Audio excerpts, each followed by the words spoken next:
C'est un beau modèle.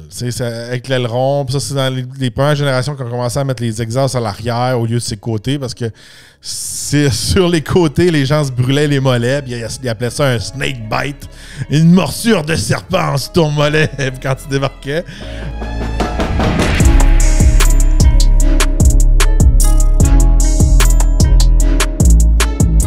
Cet épisode du Torque Podcast est présenté en collaboration avec Fast Wheels. Bienvenue au Torque Podcast. Le printemps arrive à grands pas. Il fait de plus en plus chaud. C'est le temps de commencer à magasiner pour avoir un jouet pour l'été.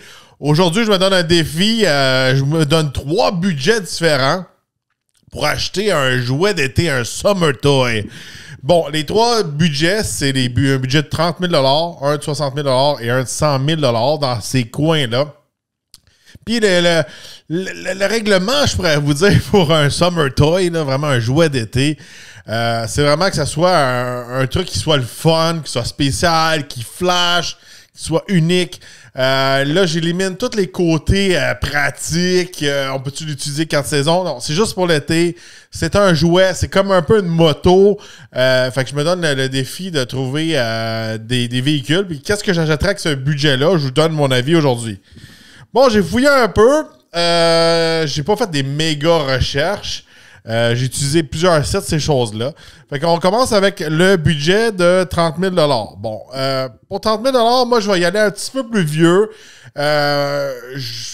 J'ai pas peur des projets de restaurer des véhicules, des améliorer ces choses-là. Puis, tu sais, c'est sûr et certain que tous les modèles que je vais vous montrer aujourd'hui, ben, même si c'est 30 000, 60 000 ou 100 000, il y a peut-être plus d'argent à mettre dedans. C'est pas un véhicule neuf. C'est plus comme des jouets qu'on peut s'attendre qu'on va mettre de l'argent dedans. On peut s'attendre qu'on peut peut-être le modifier, ces choses-là. Fait que moi, j'aime un petit peu plus les défis dernièrement. Je suis un petit peu pogné un peu ces affaires de restauration dernièrement parce que je veux améliorer justement le Audi S6 V10. Fait que j'étais un petit peu plus là-dedans dernièrement, plus que on achète neuf puis tout est fait, tu sais. On y va pour un projet qui est le fun. Vous me direz si vous aimez ça. Fait que pour 30 000 $, je pense que c'est la section qui est la plus dure pour moi parce que les véhicules que je recherche dans ce montant-là sont assez rares. Fait que les 2 véhicules que moi j'aimerais pour ce montant-là, c'est vraiment soit un Ford F-150 Lightning SVT ou un Ford Mustang SVT Cobra. C'est 2 modèles que je suis très nostalgique. Quand j'étais jeune, fin secondaire, c'était l'ultime camion, puis c'était l'ultime Mustang. Ça a toujours été des véhicules que j'ai beaucoup aimé. J'ai toujours mis sur un piédestal. Puis que même si aujourd'hui, il y a des choses qui peuvent être désuètes dans ces véhicules-là, ou ils sont plus aussi rapides qu'ils étaient auparavant, ça reste des véhicules qui sont un peu mystiques pour moi. Puis je pourrais prendre quelque chose qui est plus fiable ou n'importe quoi, mais je vous donne mon avis à moi aujourd'hui, qu'est-ce que moi j'aime. Je sortirai pas des Golfers ou des choses de même. Je me promènerai pas en Golfer ou en Civic, là. Fait que... Ford 150 Lightning, il y en a des disponibles un peu, je pourrais vous dire, pour 30 000 $. Ceux qui sont plus propres sont un petit peu plus chers que 30 000 $, comme celui-là, je vous montre. J'ai eu de la misère un peu, j'ai fouillé sur Kijiji, j'ai fouillé aussi sur Facebook Marketplace. Facebook Marketplace, il faudrait que je trouve un truc pour essayer de chercher dans tout le pays. J'ai pas trouvé comment l'ajuster pour aller chercher plus loin que juste 500 km dans mes environs. Sur Kijiji, on peut rechercher dans le pays au complet. C'est sûr et certain, quand on recherche des véhicules un peu plus rares, mais ça vaut la peine de rechercher peut-être le pays au complet ou peut-être checker aux États-Unis. Mais là, de ce temps-ci, aux États-Unis, on va avoir une surtaxe, un tarif, un ci ou un ça. On reste au Canada. Fait que Lightning, ça c'est cool. L'affaire qu'il y a avec le Lightning, c'est que souvent, ils sont modifiés, puis ils sont modifiés de mauvais goût. Je suis quelqu'un qui aime les modifications, ces choses-là.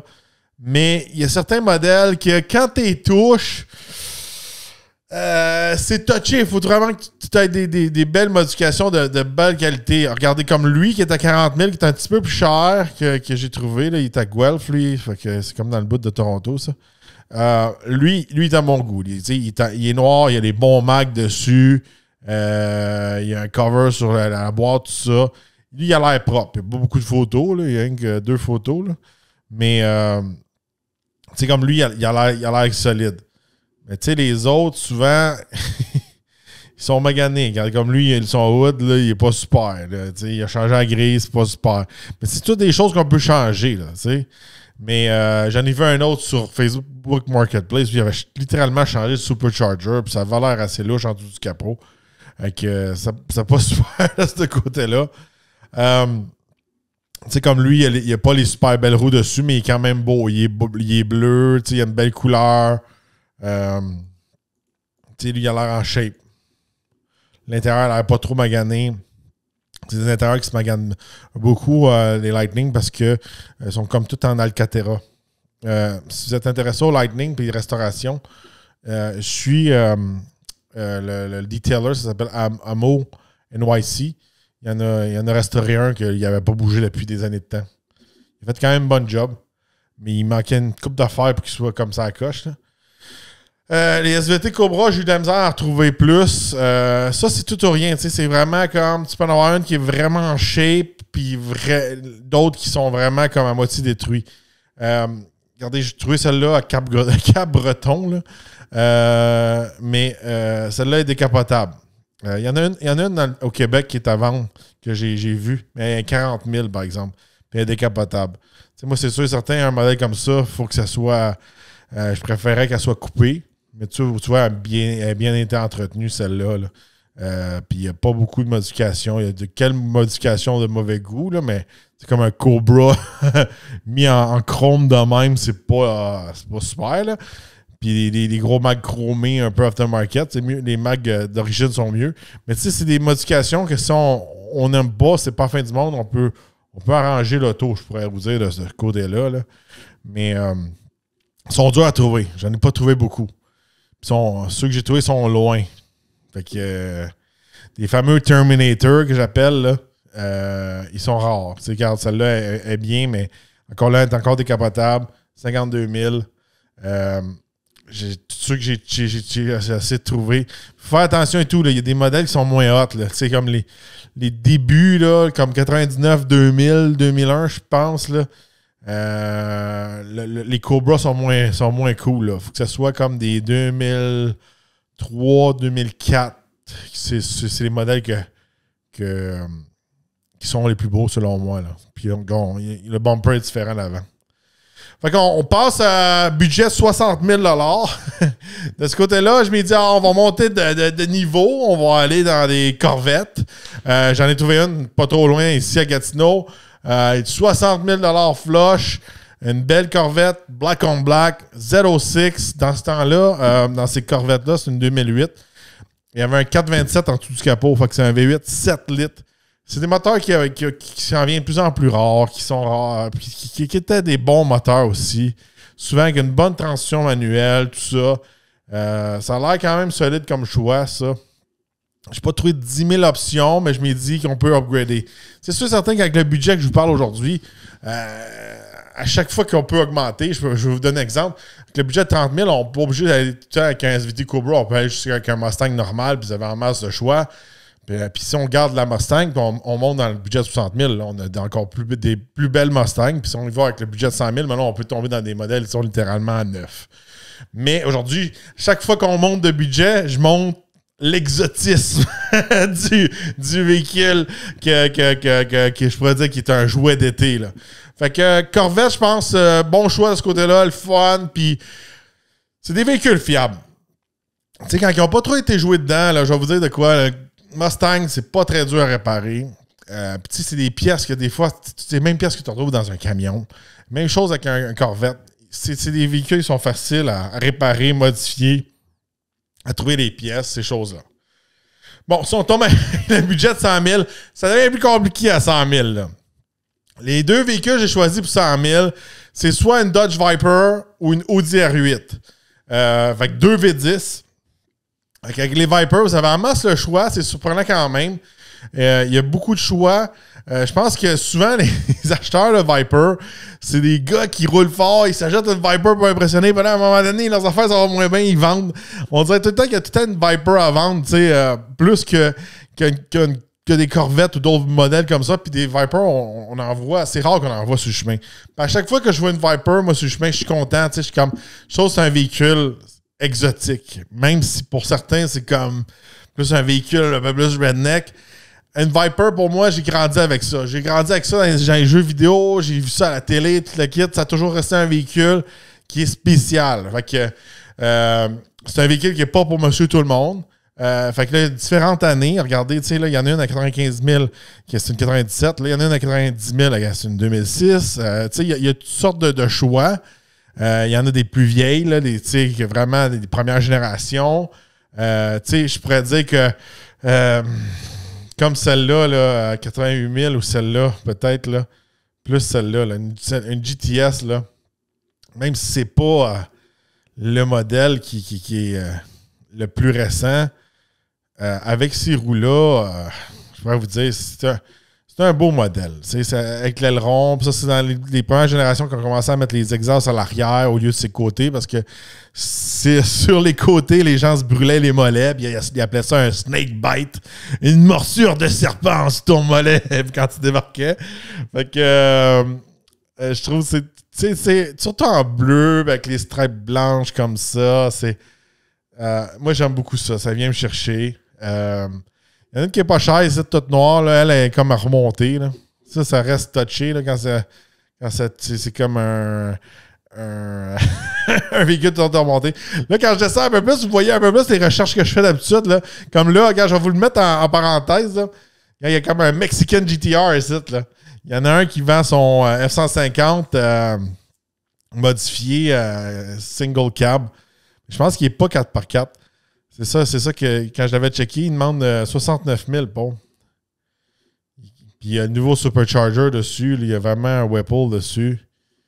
Ça, c'est cool. Là, il y a tous ces chiffres de drag et toutes ces modifications, mais je pense qu'il n'est pas 4 roues. Tu sais, l'affaire qu'il y a, c'est que quand tu achètes ça, tu sais, si tu fais de la drag, c'est correct, là.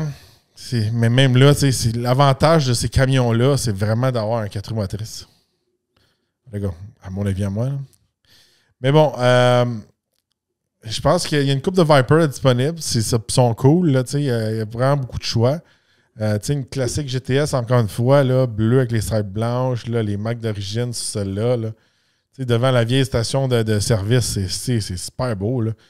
Ça reste un. Puis, ça reste vraiment des expériences de puristes. Manuel, pas de traction control, V10.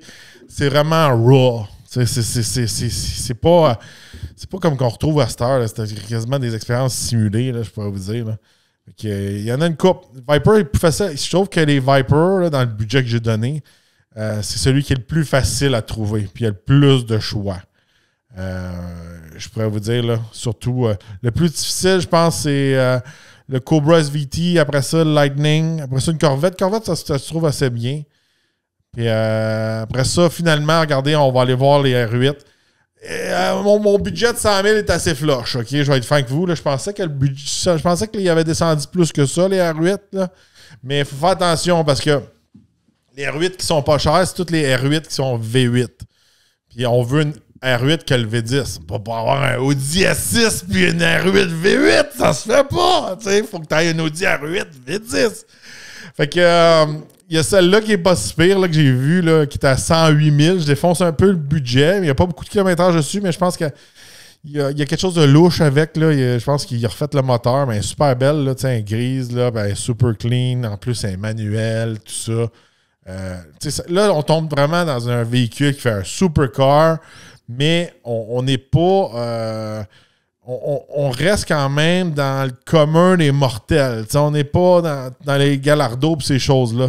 On regarde. Puis quand vous avez écouté mon épisode sur les nouvelles R8, puis je vous disais que les R8 seraient de retour, regardez les sièges. Ça n'a pas l'air d'un siège que tu es en torture dedans. Là. Ça a l'air d'un siège qui est confortable dans un supercar. Fait que, puis il y a le V10. Le V10 est solide. S'il a été S'ils ont pris soin du V10, c'était un des meilleurs moteurs qu'ils faisaient dans ce temps-là. Fait qu'il dit, c'est ça, il dit rebuild status du 5.2 litres Quattro. C'est quoi qui a été rebuild? Ça reste à voir.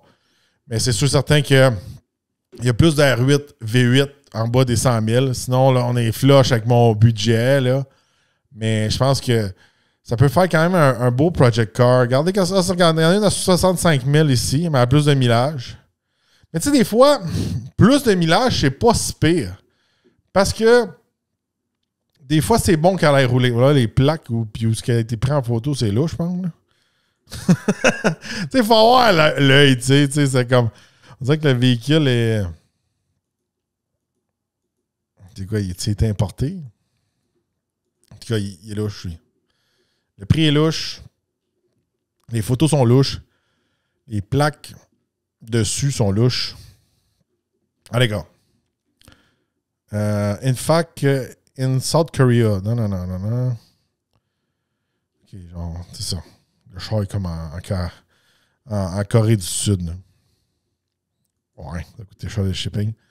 Mais anyway, je viens de vous dire, c'est un autre projet que tu peux peut-être vous lancer là-dedans. Puis ça fait un véhicule cool, là, puis assez exotique de ce côté-là. C'est sûr qu'il y a 10 000 options. Il y a des options beaucoup plus, je pourrais dire, pratiques, ces choses-là. Mais aujourd'hui, je voulais m'amuser avec ça.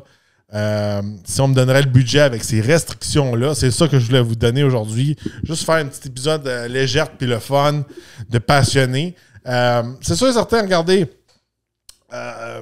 pour l'instant, je continue d'un côté personnel, je continue à restaurer le Audi. J'ai fait des améliorations dernièrement. Je vous prépare un épisode là-dessus. Je vous prépare aussi un épisode sur qu'est-ce que je fais pour le printemps pour préparer ma voiture, côté nettoyage, côté entretien. Côté maintenance en général du véhicule. Puis tu sais, éventuellement, c'est sûr et certain que je voudrais me revenir avec un camion puis avoir un camion, non, pas seulement pour la chaîne, pour ma famille aussi, côté pratique, ces choses-là. J'aimerais beaucoup avoir un camion hors route, bien sûr, qu'on retombe un petit peu plus dans des trucs de camion, les gros pneus, la suspension, ces choses-là. Mais peut-être pas au niveau que j'étais auparavant, niveau Yukon, niveau TRX. Peut-être quelque chose plus d'usagé, mais quand même qu'on reste dans quelque chose de le fun. Tu sais, peut-être un Raptor usagé. Peut-être, ça reste à voir. Dites-moi dans les commentaires, qu'est-ce que vous achèteriez pour un Summer Toy, pas pratique, avec un budget de 30 000 60 000 100 000 Dites-le moi dans les commentaires. Si vous appréciez mon contenu, n'oubliez pas d'aller m'encourager dans la section VIP. Je réponds à vos questions de plus en plus. On fait des épisodes spéciaux que je réponds presque juste à vos questions. Je pense que c'est le fun. Ça vous fait une expérience personnalisée. Ça vaut la peine. Ça encourage la chaîne. Je rappelle qu'on est une des chaînes, une des seules au Canada qui fait du contenu automobile en français, qui est indépendant et non subventionné. Fait que chaque membre VIP est très apprécié. Si vous êtes nouveau, n'oubliez pas de vous abonner, liker et de partager. On se revoit dans un prochain podcast.